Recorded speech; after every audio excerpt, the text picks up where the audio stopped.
What's going on, everyone? This is CJ here, back with another video on DaBearNecessitiesPod. And this isn't going to be episode 7.0. We have not come out with that yet, or I'm sorry, maybe 8.0. Anyways, this is a new series that I am calling Gridiron Clash. And this is going to be about two players that we put side by side, perhaps one that the Bears signed in free agency, another that they didn't, that signed with another team, and we compare them uh, to each other with their stats and everything like that. And then you can decide, well, maybe we went with the better option than we thought we did. And this also could be in the future. I was just thinking during the season, we could also compare players that are on the team. Should this guy start over this guy? Stuff like that. So this is a new series called Gridiron Clash. I hope you like it. Without further ado, let's get right into it. All right, so for today's Gridiron Clash, we are going to have the defensive ends going up against each other. We've got Dayo Odeyingbo versus Josh Sweat. Josh Sweat signed with the Arizona Cardinals, and Dayo Odeyingbo signed with the Bears. Now, everybody out there on Twitter and you know the NFL Network, etc., have all said that the Bears have been taking a high swing of upside on Dio. And I saw the tape. I like his explosiveness off the ball. I do think that based on his production, they are taking a bit of a swing for that upside. He is only 25 years old. He will be 26 in September. Josh Sweat, though, is 27, I believe, going on 28. He's going to be 28 this month, I believe, in March. So the two are about almost 3 years difference in age. Josh Sweat is a 7-year veteran, and Dayo Odeyingbo is a 4-year veteran coming from the Colts. Um, And Joshua obviously is coming from Philly. He played with the Eagles for all 7 years of his career. Had a pretty productive career, but in my opinion, based off the numbers, it's a little underwhelming. Um, let's move on to the next slide here. So before we start with the stats, we are gonna go and we found a lot of postings on Twitter about the Dayo Odeyingbo signing, and we just wanted to post some of them here and share them with you guys. I'm sure that if you are a Bears fan, you might follow these guys on social media already, but nevertheless, we wanted to share them here with you guys. So first we have Max Markham. He's at Max Markham NFL. And his tweet was, LOL, search up Dayo Odeyingbo Packers. I never realized how much the fan base wanted him. So this is a guy in Dayo Odeyingbo that the Packers fans apparently wanted a lot. They saw the upside there. They saw that maybe you didn't have to pay a premium to get him. And obviously, with the cap space always going up every year, you're going to have to pay something to get the guy that you want in free agency. It's gonna be a bit of an overpay at first because they're going to the market and free agent market, and the team that didn't want them or knew that their market was gonna be high to the point where they couldn't sign them, they just let them go. So the next guy that we want to talk about was Dave, and Dave is at Dave underscore BFR from the BFR podcast. His tweet was, "It might be unpopular, but I like Dayo Odeyingbo signing." And then Adam Rink commented on there as the first comment when this was posted. and he put great move. Then we have David Haw, who is the co-host of the Molly and Hall show on 670 The Score. And he posted on Twitter saying Drew Dahlman is a Bears best center since Olin Kreutz. Dayo Odeyingbo fits well into Dennis Allen's D the way he pressures the quarterback. And we'll get into those pressures in the stats that we have posted here. Grady Jarrett is older but more accomplished than both and brings experience to the D line. Any question, any other teams having a better offseason than Bears? I don't think so, to answer his question. The Bears are having an excellent offseason, but this would be the third year in a row where they have a excellent offseason.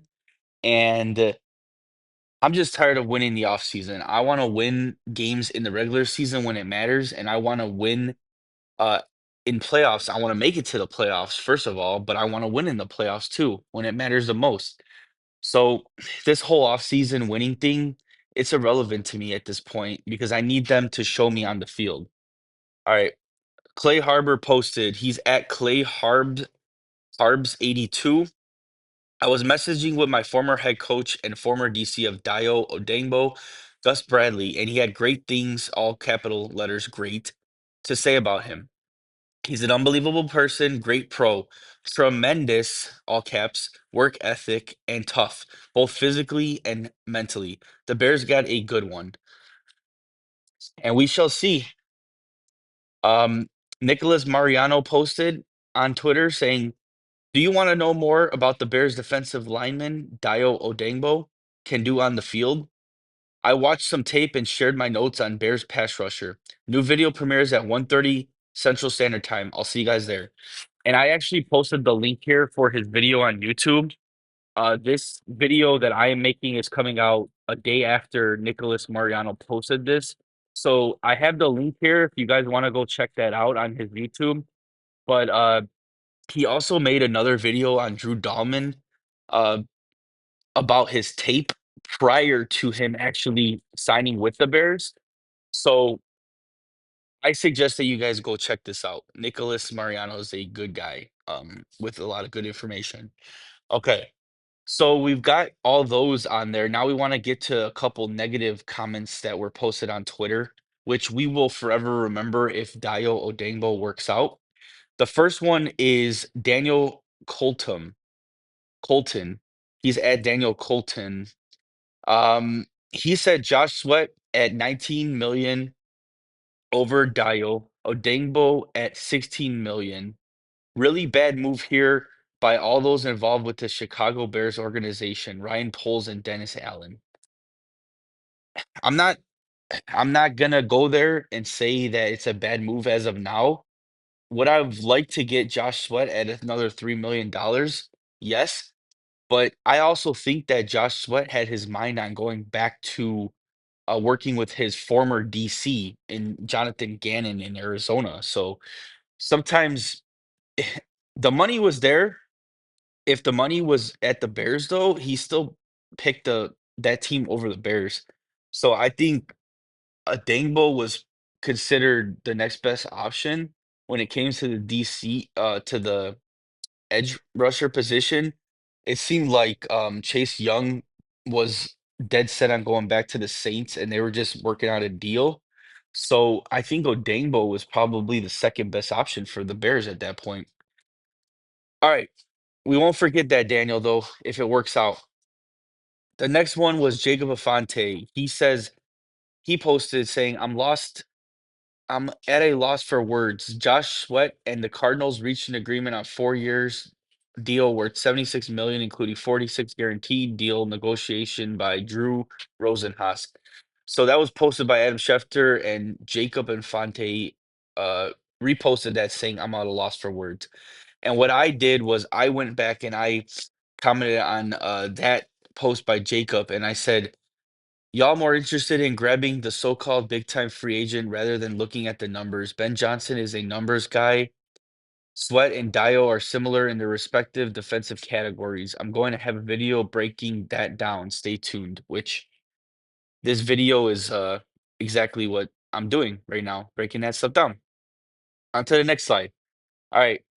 So here's a little bit of information about the two guys that we are debating here in our clash, Gridiron clash. Josh Sweat, experienced 7 years, age 28, height 6'5", weight 265, hands 10 and 1/4 inch, arms 34 and 5/8 inch.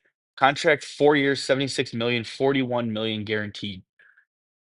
Dayo Odeyingbo, experience. His first name is actually Timai Dayo, but they call him Dayo for short. And his last name is pronounced Odeyingbo, like Luau Dang, or as Stacey King says, Luau Dangerous. And anyways, moving on. Odengbo has 4 years experience in the league. He's 25 years old, which I said he'll be 26 in September. He is 6'6". He weighs 286. So he is 20 pounds more heavier, and 1 inch taller than Josh Sweat. His hands are 10 and 1/8, so he does have bigger hands. His arm is a whole inch taller, longer, excuse me. His arms are 35 and 1/4 inch, and he was signed for 3 years, 48 million, 32 million guaranteed. And he was signed for $30 million less and 9 million less guaranteed. So honestly, the guarantees really for Josh Sweat kind of surprised me when I saw the contract, because guarantees 41 mil compared to 32 is not that big of a difference. But I guess the main difference would be 4 years compared to three. And when Josh Sweat's contract's going up in Arizona, he's gonna be 32. So when Dayo Dangbo's contract goes up, if he succeeds and he's great, and the Bears want to re-sign him or he goes somewhere else and hits open market, he'll still be in the prime of his career. So we just wanted to post the PFF gradings here. Josh Sweat for the 2024 season got a 70%. In 23, he got a 67.2, and in 22 was probably his best season in the last 3 years with an 83.8 rating. The little thing that they said here in the little PFF grading was Sweat signed an early extension with the Eagles in 21 and then revised 1 year contract with 24, which he made the most to turn to 8 sacks in the regular season. With the departure of Hassan Reddick and unfortunate injury to Eagles legend Brandon Graham, Sweat had a plenty Sweat had plenty of runway to boost his stock and did so on his way to 75.7 PFF grade overall in the regular season. And then for Dayo Odengbo, his grades aren't that great, but he did improve every year, except for the 23 season, I guess. But in 22, he had a 62.6 grade. In 23, he had a 56.9. And in 24, he had a 66.1, which was the best of his career.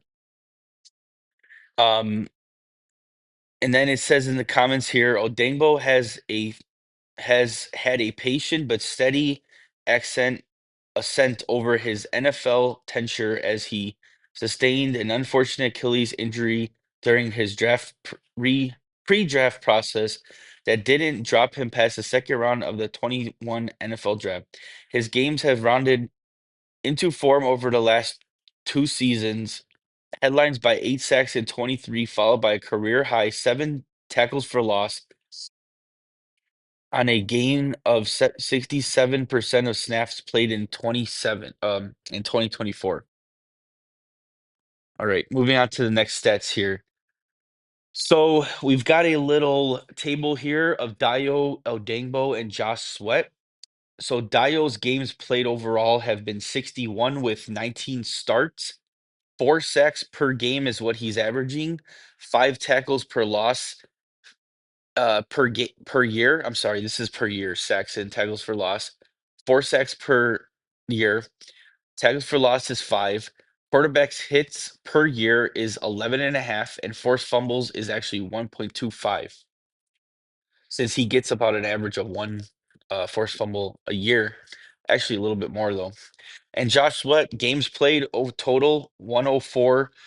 104, games started 64, sacks per year 6, tackles for loss 7, quarterback hits per year 13 and a half, and forced fumbles 1. So he's a little bit below forced fumbles on Dial, but you can see that the numbers aren't jumping off the chart here in terms of uh Dayo Odeyingbo and Josh Sweat. And keep in mind the biggest stat here that we look at based off these numbers would be the games started. Josh Sweat has 64 games started compared to 19 to Dayo Odeyingbo. So this just tells me that if Dayo is going to be our starter opposite of Montez Sweat, he could potentially have the best season of his career coming up. And then we just wanted to talk about these actual stats that we found here on Football Reference. And the one thing that I wanted to mention here, because I pretty much broke down most of these stats in this chart that I have below here. If you're following along on YouTube, you can see the chart that I just read. But in the 17 game average, we have Josh Sweat in 17 game average. His quarterback hits are 16. His tackles for loss are 19. His sacks are 7. And this is in a 17 game average for per season. And for Dayo Odeyingbo, his 17 game average, 13 quarterback hits, 6 tackles for loss, and 4.6 sacks per 17 games. So he's not very far off of Josh Sweat. And if we are being totally honest, we all know that this Dayo Odeyingbo signing is a is a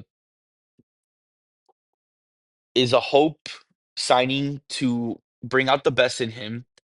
It's a shoot for the moon kind of signing, is if you want to call it. So if it works out, his numbers should be better than Josh Sweat when it comes down to it. Because the ultimate hope for Dayo Odeyingbo is for him to become, and I have a Animorphs uh picture here of a girl going in forming into a bear. And I thought that this was pretty cool because the minute I thought about him becoming something else, I thought about Animorphs. This is my childhood. I don't know if you guys want to judge me, it's fine. I don't care. But that's what I thought about. That's the first thing that came to mind. So the hope for Dio Odengbo is to become Cameron Jordan. And we know from the past, Cameron Jordan was the defensive tackle slash edge rusher that played in Dennis Allen's system. He was with Dennis Allen for a total of 10 seasons. He has a total of 14 years experience in the NFL, Cameron Jordan. His height was 6'4". His weight is 287. His hands are 11 and 1/8, and his arm is 35 inches. So based off of those metrics, he's pretty similar to Dio Odengbo. And we have heard news and we have heard from other people around the NFL that the Colts did use Dayo Odeyingbo inside and outside, which is exactly where Cameron Jordan played. They both have, like I said, similar height, weight, and arm length. And I put that twice on here. Nice. Okay.